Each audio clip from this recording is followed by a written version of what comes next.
ইস্টবেঙ্গলে কি আসতে চলেছে ব্রাজিলিয়ান গোল মেসি নতুন ডিফেন্ডারের সঙ্গে চুক্তি করতে চলেছে ইস্টবেঙ্গল চ্যাম্পিয়ন প্লেয়ারের সঙ্গে বড় চুক্তি সেরে নিল লাল হলুদ বাহিনী। তো নমস্কার বন্ধুরা, welcome to ST unique sports. বন্ধুরা, এই ভিডিওতে আমরা কথা বলবো বেশ কিছু ফুটবল আপডেট নিয়ে। মূলত আলোচনা রয়েছে ট্রান্সফার নিউজ নিয়ে, ইস্টবেঙ্গল দল নিয়ে, বিদেশি প্লেয়ার নিয়ে, স্বদেশি প্লেয়ার নিয়ে, সমস্ত কিছু নিয়েই কিন্তু একটা কমপ্লিট ভিডিও হবে ইস্টবেঙ্গলকে নিয়ে। তো ভিডিওটা পুরোটা দেখো। ভিডিও ভালো লাগলে অবশ্যই একটা করে লাইক করে দিও, আর যারা চ্যানেলে প্রথমবারের জন্য এসেছো চ্যানেলটাকে সাবস্ক্রাইব আর ফলো করে নিও, তাহলে প্রিয় দলের খেলার সমস্ত আপডেট তোমরা এখানে পেয়ে যাবে। তো চলো আর দেরি না করে ভিডিও শুরু করা যাক। সবার প্রথম যদি আমরা কথা বলি ইস্টবেঙ্গলের চ্যাম্পিয়ন প্লেয়ার, তোমাদের যেরকমটা জানিয়েছিলাম ইস্টবেঙ্গল কিন্তু তাদের যে চ্যাম্পিয়ন দলের বেশিরভাগ প্লেয়ারকেই কিন্তু রাখার চেষ্টা করছে, কথাবার্তা চালাচ্ছে, কিন্তু যতক্ষণ না সাইনিং হচ্ছে ততক্ষণ তো বলা যায় না যে হ্যাঁ এটা হচ্ছে বা হয়ে গেছেই। তো এবার কিন্তু বলার জায়গা এসে গেছে একজন প্লেয়ারকে নিয়ে, যে সে কিন্তু ইস্টবেঙ্গলে থেকে গেল আরও একবার। তো সেই প্লেয়ার আর অন্য কেউ নয়, 25 বছর বয়সী ভারতীয় গোলকিপার প্রফসুকান সিং গিল। ইস্টবেঙ্গলে 2023 থেকে 2026 আজ পর্যন্ত এই যে জার্নি ছিল তার অসাধারণ।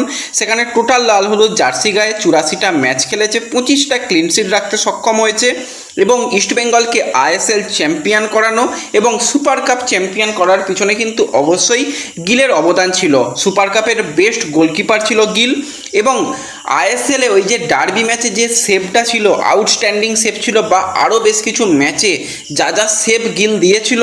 তো অবশ্যই এরকম একজন প্লেয়ারের সঙ্গে যে চুক্তি বাড়ানো উচিত, কথাবার্তা বলা উচিত। এবং গিল ইস্টবেঙ্গলকে প্রচুর প্রচুর ভালোবাসে এবং গিল জানিয়েছিল সারা জীবন ইস্টবেঙ্গলের হয়ে খেলতে চায়। তো সারা জীবন খেলতে পারবে, মানে যতদিন ফুটবল কেরিয়ার তার চলবে ততদিন খেলতে পারবে কিনা জানি না, কিন্তু আগামী দুটো সিজন কিন্তু লাল হলুদ জার্সি গায়ে আরও একবার গোলের তলায় কিন্তু আমরা প্রফসুকান সিং গিলকে দেখতে পাবো। নতুন করে তার সাথে 2 বছরের চুক্তি ইস্টবেঙ্গল কমপ্লিট করে ফেলেছে, এই ডিলটা একদম ডান। তো প্রফসুকান সিং গিলের কিন্তু আরও 2 বছর অর্থাৎ 2028 সাল পর্যন্ত আমরা গিলকে দেখতে পাবো ইস্টবেঙ্গলেই। এটা কিন্তু একটা বিরাট বিরাট বড় সিগনেচার কমপ্লিট করে নিয়েছে ইস্টবেঙ্গল বলতেই হয়। এবং তোমাদের কিছুদিন আগেই জানিয়েছিলাম মোহাম্মদ রাকিব, যেও কিন্তু ইস্টবেঙ্গলের গুরুত্বপূর্ণ সদস্য। এই রাইট ব্যাকের প্লেয়ার কিন্তু আমরা দেখেছিলাম যে লাস্ট ম্যাচে ইনজুরি পেয়ে বেরিয়ে গিয়েছিল এবং তোমাদের যেরকমটা জানিয়েছিলাম রাকিবের ইনজুরি কিন্তু সিরিয়াস এবং তার কিন্তু সার্জারি করতে হবে। তো যেরকমটা শোনা যাচ্ছে তার সার্জারি কিন্তু সাকসেসফুলি কমপ্লিট হয়েছে, সে কিন্তু সুস্থ রয়েছে, কোনো রকম অসুবিধা নেই, তার খুবই ভালোভাবে সার্জারি কমপ্লিট হয়েছে। এবার এরকম একজন প্লেয়ার যার সার্জারি হয়েছে তার ফিরতে ফিরতে কম করে 6 থেকে 7 মাস সময় তো লাগবেই, তার থেকেও বেশি সময় লাগবে। ইস্টবেঙ্গলের সামনে সিজন শুরু হচ্ছে জাস্ট 1.5 থেকে 2 মাস বাদে। তো সেক্ষেত্রে রাকিবকে রাখা হবে কি এখনই বলা যাচ্ছে না। রাকিবের কন্ট্রাক্ট তো শেষ হয়ে গেছে, কন্ট্রাক্ট থাকাকালীন সে যেহেতু চোট পেয়েছিল সেই যে পুরোপুরি খরচা কিন্তু অবশ্যই সে পেয়ে যাবে, কোনো রকম অসুবিধা নেই। এবার এই রকম একজন প্লেয়ার চোট পেয়ে বেরিয়ে যাচ্ছে এবং তাকে পাওয়া যাবে সেই আইএসএলের মাঝপথে গিয়ে, ধরে রাখতে পারো ডিসেম্বর থেকে হয়তো সে খেলতে পারবে। তো এতদিন তাকে পাওয়া যাবে না, তার সাথে কিভাবে চুক্তি হবে এখনই বলার মতন জায়গা নেই যে তার সাথে এই রকমভাবে চুক্তি হবে। অবশ্যই ম্যানেজমেন্ট তাকে রাখতে চায়, সে যেরকম পারফরমেন্স করেছে ইস্টবেঙ্গলের হয়ে, আইএসএল চ্যাম্পিয়ন হয়েছে, সুপার কাপ চ্যাম্পিয়ন হয়েছে এবং যতটুকু পারফরমেন্স করেছে খুবই ভালো। তো গিলকে রাখার ব্যাপারে ম্যানেজমেন্ট তো আশাবাদী রয়েছে। এবার দেখা যাক, তার ইনজুরির উপর নির্ভর করবে যে সে কত তাড়াতাড়ি রিকভারি হতে পারবে। সেইভাবে কিন্তু তার সাথে হয়তো 1 বছরের চুক্তি হলেও হতে পারে, যদি নাও হয় তাহলেও কিছু বলার থাকবে না।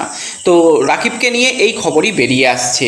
এর সাথে সাথে তোমাদের বারবারই বলছিলাম ইস্টবেঙ্গল ম্যানেজমেন্ট কিন্তু একজন ডিফেন্ডারের সন্ধানে রয়েছে, যে কিন্তু অবশ্যই আনোয়ার আলীর জায়গাতে, আনোয়ার আলী যদি কোনো ম্যাচে না খেলতে পারে সেখানে আনোয়ারকে রিপ্লেস করতে পারে, সেরকম কিন্তু প্লেয়ার ইস্টবেঙ্গল খুঁজছে। তো এবার কিন্তু যেরকমটা শোনা যাচ্ছে ইস্টবেঙ্গল কিন্তু অনেকটাই কথাবার্তা এগিয়ে নিয়েছে একজন দুর্দান্ত মানের প্লেয়ারের সঙ্গে। হয়তো তোমরা অনেক প্লেয়ারকে দেখে বলো যে এত প্লেয়ারদের নিয়ে বলার কি আছে, প্লেয়ারদের ফুলিয়ে ফেঁপিয়ে দেখার কি আছে, এই প্লেয়াররাই যখন 2 দিন বাদে দলকে চ্যাম্পিয়ন করবে, এই ছোট ছোট নামের প্লেয়ারদের কিন্তু মাথায় তুলে রাখতে হবে। তো সেইভাবেই ইস্টবেঙ্গল ম্যানেজমেন্ট অ্যাডভান্স লেভেলে কথাবার্তা চালাচ্ছে 26 বছর বয়সী কর্ণাটকার ডিফেন্ডার বা সেন্টার ব্যাক পজিশনের প্লেয়ার রুদ্র বেদের সঙ্গে। তো রুদ্র যদি আমরা কথা বলি, সে শিলং লাজংয়ের এই সিজনে যা পারফরমেন্স করেছে, যারা একটুখানি ইন্ডিয়ান ফুটবল লিগ ফলো করেছে দেখতে পাবে ইন্ডিয়ান ফুটবল লিগের বেস্ট ডিফেন্ডার কিন্তু ছিল এই রুদ্র, এবং তার উচ্চতা বিশাল বিশাল লম্বা প্লেয়ার, মোটামুটি 6.5 ফুটের ওপর তার উচ্চতা তো হবেই। তো এবং ফিজিক্যালি হেভি স্ট্রং এবং দুর্দান্ত বল প্লেয়িং ডিফেন্ডার। শুধুমাত্র ডিফেন্স নয়, অ্যাটাকে গিয়েও কিন্তু সে গোল করতে পারে। এই সিজনে টোটাল 19 ম্যাচ খেলেছে, একটা গোল করেছে, একটা অ্যাসিস্ট করেছে, সেট পিস নিতে পারে, এরিয়াল বলে খুবই ভালো, এবং যেটা বললাম বল প্লেয়িং ডিফেন্ডার এবং ডিফেন্স কোয়ালিটি এবছরে টপ ক্লাস লেভেলের ছিল। প্লেয়ারটার সঙ্গে কন্ট্রাক্ট শেষ হয়ে গেছে শিলং লাজংয়ের। শিলং চেষ্টা করছিল তাকে রাখার ব্যাপারে, কিন্তু ইস্টবেঙ্গল ম্যানেজমেন্ট কথাবার্তা বেশ অনেক দূর পর্যন্তই এগিয়ে নিয়েছে। সব কিছু ঠিকঠাক থাকলে এই 26 বছর বয়সী ভারতীয় ডিফেন্ডার রুদ্রবেদকে কিন্তু আমরা লাল হলুদ জার্সি গায়ে আগামী মরশুমগুলোতে দেখতে পাবো। খুবই কোয়ালিটি প্লেয়ার, যারা তার খেলা দেখোনি, যদি পারো একটু চারিদিকে খোঁজ খবর রাখো, তাহলেই বুঝতে পারবে যে প্লেয়ারটা কী লেভেলের প্লেয়ার।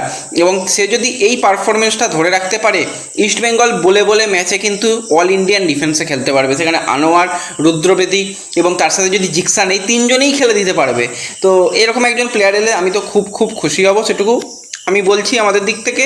এবার তোমরা পরবর্তী সময় মিলিয়ে নিও যে এই প্লেয়ারটা কীরকম মানের প্লেয়ার।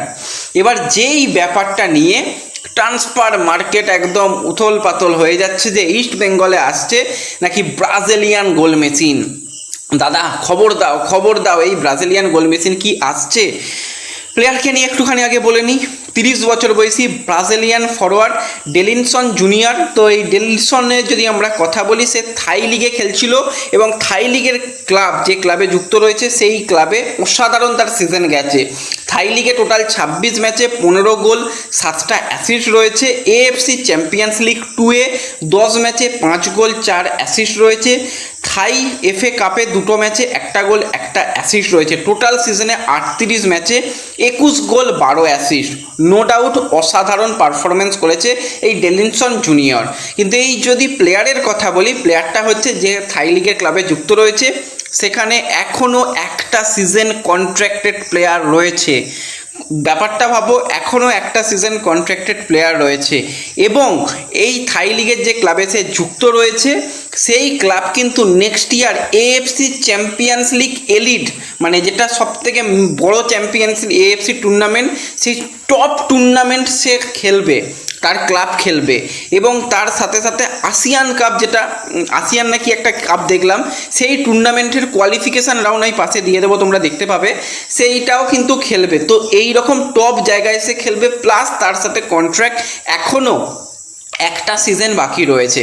তোমাদের কি মনে হয় এই প্লেয়ার যেই দলে রয়েছে অত বড় অপরচুনিটি ছেড়ে ইস্টবেঙ্গলে আসবে? তোমাদের কাছে আমি এই প্রশ্নটা ছুঁড়ে দিলাম, উত্তর তোমরা দিতে পারবে, উত্তর আমি দিতে পারবো না। কারণ এই রকম জায়গা থেকে ছেড়ে আমাদের ইন্ডিয়াতে, যেখানে আমাদের ফুটবলের অনিশ্চয়তা, টাকা পয়সার অভাব, ইস্টবেঙ্গল অবশ্যই এএফসিতে খেলবে, কিন্তু সেখানে কোয়ালিফিকেশান খেলবে। আর যেই দলে সে রয়েছে সেখানে সে এএফসি চ্যাম্পিয়ন্স লিগ এলিট খেলবে, মানে দুটোর মধ্যে অনেক তফাৎ।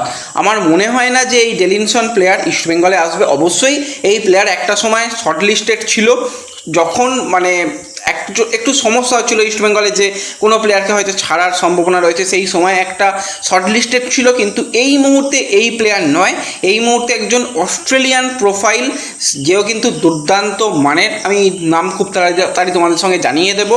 সেই প্লেয়ারের সঙ্গে কথাবার্তা চলছে, কিন্তু এই প্লেয়ার তোমাদের মনে হয় ইস্টবেঙ্গলে আসবে? আমার তো মনে হয় না যে সে ইস্টবেঙ্গলে এই মুহূর্তে আসার কোনো রকম সম্ভাবনা রয়েছে, এবং তাদের ক্লাব কেনই ছাড়বে?